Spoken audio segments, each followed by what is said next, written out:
নমস্কার বন্ধুরা, নিফটি অ্যানালিসিসে আপনাকে স্বাগত জানাই। নিফটির আমরা ফাইনাল ক্লোজিং যেটা পেয়েছি সেটা হচ্ছে 23,750। যদি আমরা মঙ্গলবার দিনের ক্যান্ডেল দেখি, কারণ বুধবার দিন ছুটি ছিল 25শে ডিসেম্বর, সেই জন্য তো বুধবার দিন যদি আমরা ক্যান্ডেল দেখি, সেই ক্যান্ডেলের ক্লোজিং থেকে আমরা আজকে কত পয়েন্ট প্লাস 22 পয়েন্ট উপরে গিয়ে কিন্তু মার্কেট ক্লোজ দেয়। ঠিক আছে, যদি আমরা নিফটির কালকে যদি লো দেখি, আজকে নিফটি লো লাগাই কোথায়, এই যে গ্রিন ক্যান্ডেল, এই যে গ্রিন ক্যান্ডেলে কিন্তু মার্কেট লো লাগায়। কিন্তু লো লাগানোর পর মার্কেট কোথায় এসে ক্লোজ দেয়, মানে প্রিভিয়াস যে ক্যান্ডেল ছিল, মানে মঙ্গলবার দিনের ক্যান্ডেলের ওপরেই কিন্তু মার্কেট ক্লোজ দেয়। মার্কেট কিন্তু এই যে গ্রিন ক্যান্ডেল, এই গ্রিন ক্যান্ডেল এখানে সাপোর্ট নেয়, গ্রিন ক্যান্ডেলের যে লো, সেই লোয়ের কাছে গিয়ে মার্কেট সাপোর্ট নেয়, সাপোর্ট নিয়ে মার্কেট কী করে, বেলার শেষে এসে মার্কেট কী করে, এই যে রেড ক্যান্ডেল, মিডিলের যে রেড ক্যান্ডেল, সেই রেড ক্যান্ডেলের মধ্যেই কিন্তু মার্কেট আজকে ক্লোজ দেয়। ডে চার্টে যে সাপোর্টটা বেরিয়ে আসে, সেই সাপোর্টটা হচ্ছে এই যে গ্রিন ক্যান্ডেল, এই গ্রিন ক্যান্ডেলের লো আর আজকের যদি লো দেখি আমরা প্রায় সমান। ঠিক আছে, তো মানে নিফটির জন্য মেন যে সাপোর্টটা হচ্ছে সেটা হচ্ছে এই যে গ্রিন ক্যান্ডেলের লো, যেটা হচ্ছে 23,650। এটা নিফটির জন্য সাপোর্ট হিসেবে কাজ করবে, 23,650, যেটা একটা স্ট্রং সাপোর্ট হিসেবে কাজ করবে। কারণ যদি আমরা লাস্ট 3 দিনের ক্যান্ডেল দেখি, লাস্ট 3 দিনে কিন্তু ক্যান্ডেলের লো প্রায় সমান জায়গাতেই, মানে প্রায় এক জায়গাতেই কিন্তু নিয়েছে, মানে যেটা 23,650-এর কাছেই কিন্তু মার্কেট বারবার এইখান থেকে সাপোর্ট নিয়েছে। ঠিক আছে, যদি মার্কেটের নিফটি যদি হাই দেখি, আমরা হাই যেটা পেয়েছি সেটা হচ্ছে গ্রিন ক্যান্ডেলের যে হাই, যদি আমরা দেখি এই যে গ্রিন ক্যান্ডেলের হাই কিন্তু হচ্ছে, সেই হাইয়ের মধ্যেই কিন্তু মার্কেট লাস্ট 3 দিন ধরে কিন্তু একই জায়গায় সাপোর্ট এবং একই জায়গায় কিন্তু মানে রেজিস্ট্যান্স নিচ্ছে কিন্তু মার্কেট। ঠিক আছে, নিফটিতে ডে চার্টে যে রেজিস্ট্যান্সটা বেরিয়েছে সেটা হচ্ছে এই যে জোনটা, যেটা গ্রিন ক্যান্ডেল হাই, যেটা হচ্ছে 23,866, যেটা হচ্ছে স্ট্রং রেজিস্ট্যান্স। ঠিক আছে, আর হচ্ছে যে সাপোর্টটা হচ্ছে সেটা হচ্ছে 23,650, সেটা হচ্ছে স্ট্রং সাপোর্ট, স্ট্রং রেজিস্ট্যান্স।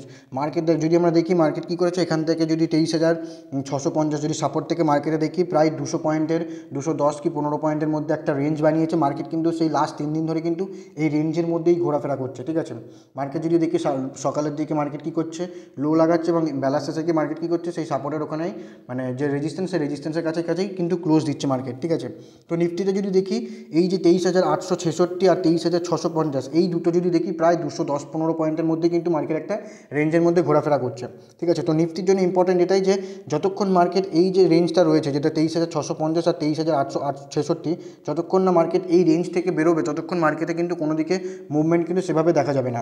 দেখা গেলো মার্কেট এখানে আরও 1-2 দিন কনসোলেট করার পর মার্কেট দেখা গেলো যে 23,000 রেঞ্জ যদি আপসাইডে ব্রেকআউট করে, তো 23,666 যদি মার্কেটকে ব্রেক করে, যদি 23,866কে যদি মার্কেট এখানে আর 2 দিন কনসোলেট করার পর যদি ব্রেকআউট করে, তো দেন নেক্সট যে রেজিস্ট্যান্সটা বেরিয়ে আসতে পারে সেটা হচ্ছে ডে চার্টে প্রথম হচ্ছে যে রেজিস্ট্যান্স, সেটা হচ্ছে এই যে রেজিস্ট্যান্সটা যেটা বেরিয়ে আসতে পারে, যেটা হচ্ছে এই যে গ্যাপটা মার্কেট যেটা বাকি রেখে গেছে নিফটি, যেটা ফিল করেনি, সেই গ্যাপটা কিন্তু মার্কেট ফিল করতে পারে যদি 23,866-র উপরে মার্কেট ক্লোজিং করার পর যদি ট্রেড করতে থাকে, মানে পরের দিন যদি হোল্ড করে যদি ট্রেড করতে থাকে, তো দেন এই যে রেজিস্ট্যান্স, সেই রেজিস্ট্যান্স কিন্তু দেখা যেতে পারে নিফটিতে। রেজিস্ট্যান্সটা হচ্ছে 24,222, এই রেজিস্ট্যান্সটা কিন্তু মার্কেট নিতে পারে যদি 23,866-কে যদি ব্রেকআউট করে।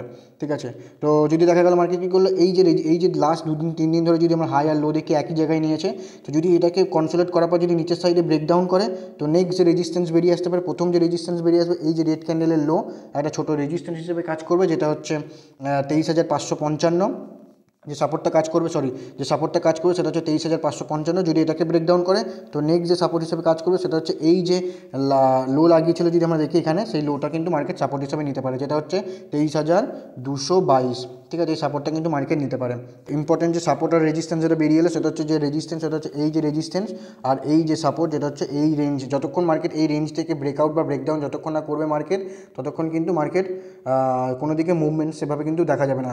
দেখো একটা জিনিস যদি লক্ষ্য করে দেখো, মার্কেট যখন এই যে রেজিস্ট্যান্স যদি দেখি আমরা, এখান থেকে রেজিস্ট্যান্স নেয় এবং রেজিস্ট্যান্স নেওয়ার পর কী করে মার্কেট কিন্তু লাস্ট যদি দেখি 4-5 দিনে কিন্তু এখানে একটা দারুণ মুভমেন্ট দেয়, যেটা 3-4 দিনে প্রায় 1,000-1,200 পয়েন্ট এরকম মুভমেন্ট দেয়। এবং মুভমেন্ট দেওয়ার পর কী করে মার্কেট, দেখো মার্কেট যখনই লাস্ট 2-3 দিন ধরে এরকম কোনো বড় একটা মুভমেন্ট হওয়ার পর কিন্তু মার্কেট সবসময় চেষ্টা করে সেই মানে যদি তার আশেপাশে যে সাপোর্ট বা রেজিস্ট্যান্স যেখানে থাকুক না কেন, সেখানে কিন্তু এসে মার্কেট কিন্তু হোল্ড করার পজিশন নেয়। ঠিক আছে, মানে সেই জায়গাতে কিন্তু কনসোলেট করার জন্য সময় কাটাতে পারে। ঠিক আছে, যেহেতু মার্কেট দেখি আমরা এখানেও কিন্তু সেম জিনিসটাই করেছে, মার্কেট এখানে রেজিস্ট্যান্স হয় এবং রেজিস্ট্যান্স নেওয়ার পর মার্কেট কী করে, যখন এটাকে রেজিস্ট্যান্স ব্রেকআউট করতে পারে না, মার্কেট কী করে ব্রেকডাউন করে, এবং ব্রেকডাউন করে মার্কেট কিন্তু যখনই দেখি এই যে সাপোর্টের কাছে আসে, এবং সাপোর্টের কাছে এসে কিন্তু লাস্ট 3-4 দিন ধরে কিন্তু সময় কাটাচ্ছে। তো চলুন নিফটির 15 মিনিটের চার্টে দেখি নিফটি কালকের জন্য কেমন কি ট্রেড করতে পারে। প্রথমেই বলি এটি একটি এডুকেশনাল পারপাস ভিডিও। ঠিক আছে, যারা ভাবছো যে ট্রেড করবো বা ট্রেড করছো, তাদের নিজের অ্যানালাইসিস এবং নিজের সেট আপ অনুযায়ী। তোমরা তোমাদের ট্রেড করবে। তো যদি নিফটির আমরা 15 মিনিটের চার্টে দেখি, ঠিক আছে, নিফটির 15 মিনিটের চার্টে যে সাপোর্টটা বলেছিলাম, যে সাপোর্টটা হচ্ছে এই যে জোনটা, সেটা হচ্ছে নিফটির জন্য সাপোর্ট হিসেবে কাজ করবে।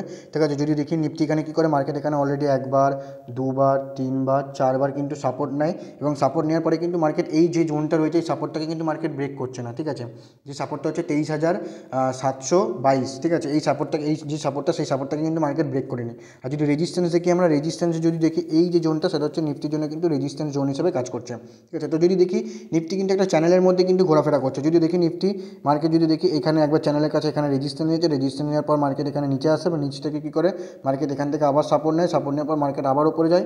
এই যদি এখানেও আবার রেজিস্ট্যান্স নিচ্ছে এবং আবার সাপোর্টে আসছে, এবং এখানে যাচ্ছে, আবার এখানে রেজিস্ট্যান্স নিচ্ছে। ঠিক আছে, তো মার্কেট কী করছে, একটা জোনের মধ্যে চলছে। ঠিক আছে, একটা জোনের মধ্যে চলছে। এখানে যখনই রেজিস্ট্যান্সের কাছে আসছে, রেজিস্ট্যান্সের ওখানে রেজিস্ট্যান্স নিচ্ছে, এবং যখনই সাপোর্টের কাছে যাচ্ছে মার্কেট সাপোর্ট নিয়ে আবার উপরে আসার চেষ্টা করছে। যেহেতু নিফটির আজকে এক্সপায়ারি ছিল, নিফটি কী করে, নিফটি আজকে গ্যাপ আপ ওপেন হয়। ঠিক আছে, নিফটি কী করে, আজকে মার্কেট কী কোথায় হয়, গ্যাপ আপ ওপেন হয়, এবং গ্যাপ আপ ওপেন হওয়ার পর কী করে মার্কেট, এই যে জোনটা ছিল, এই যে রেজিস্ট্যান্সটা ছিল, মার্কেট এখানে অলরেডি কী করে, একবার, দুবার, আজকে যদি দেখি এখানে তিনবার রেজিস্ট্যান্স নেওয়ার পর কী করে, এটাকে ব্রেকআউট করতে পারে না, মার্কেট নিচে আসে, এবং নিচে আসার পর কী করে মার্কেট এই যে জোনটা, যেটা সাপোর্ট জোন ছিল, এই সাপোর্ট জোনের কিন্তু মধ্যেই কিন্তু মার্কেট সারাদিন থেকে যায়। যদি আমরা দেখি নিফটির, আর যেহেতু আজকে নিফটির এক্সপায়ারি ছিল, তো নিফটি যদি আমরা যদি দেখি আজকে এই যে গ্রিন ক্যান্ডেলটা, যেটা দেখি সাপোর্টকে ব্রেক করেছে মনে হচ্ছে, এটা কিন্তু অ্যাকচুয়ালি সাপোর্টকে ব্রেক করেনি।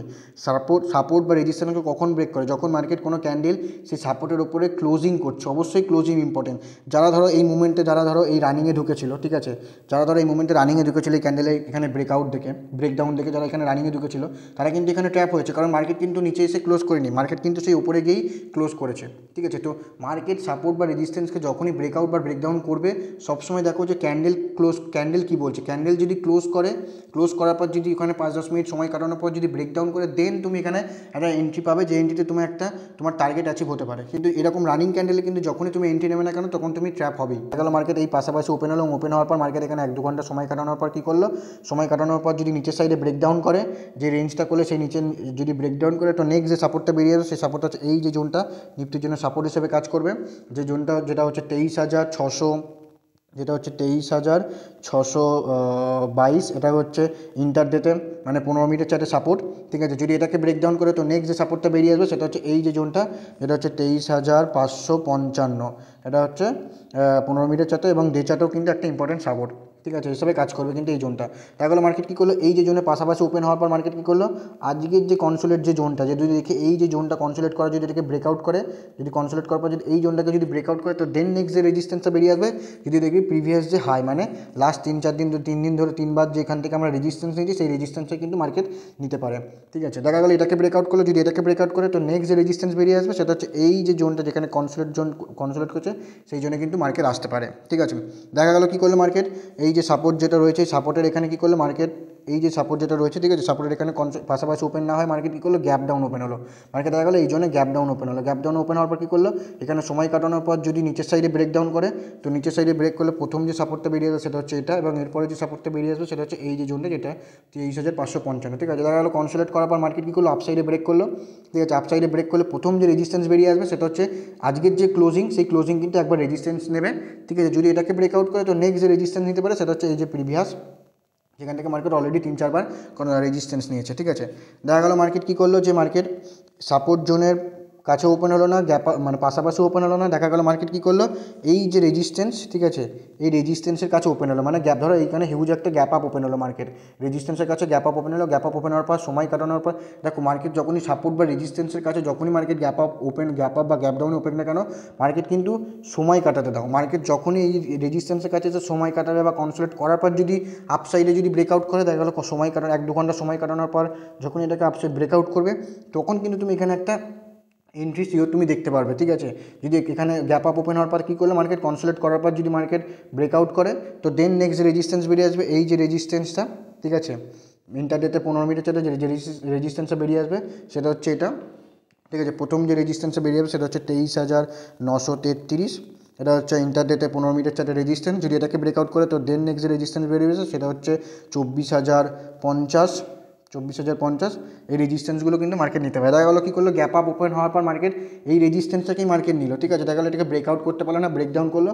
তো আজকের যে সাপোর্ট জোন, মানে আজকের যে ক্লোজিং যেখানে দিয়েছে আর যেখান থেকে মার্কেট সাপোর্ট লাগিয়েছে, সেই সাপোর্টের কাছে কিন্তু মার্কেট একবার আসতে পারে। যদি ভিডিওটি ইনফরমেটিভ লেগে থাকে অবশ্যই কমেন্টে জানাবেন। আর যদি যারা এখন আমাকে ইনস্টাগ্রামে ফেসবুকে ফলো করে নিন, তারা অবশ্যই ফলো করে নিন, ডেসক্রিপশানে লিঙ্ক দেওয়া আছে, ঠিক আছে। তো দেখা হচ্ছে পরের ভিডিওতে, ততক্ষণ ভালো থাকবেন, সুস্থ থাকবেন।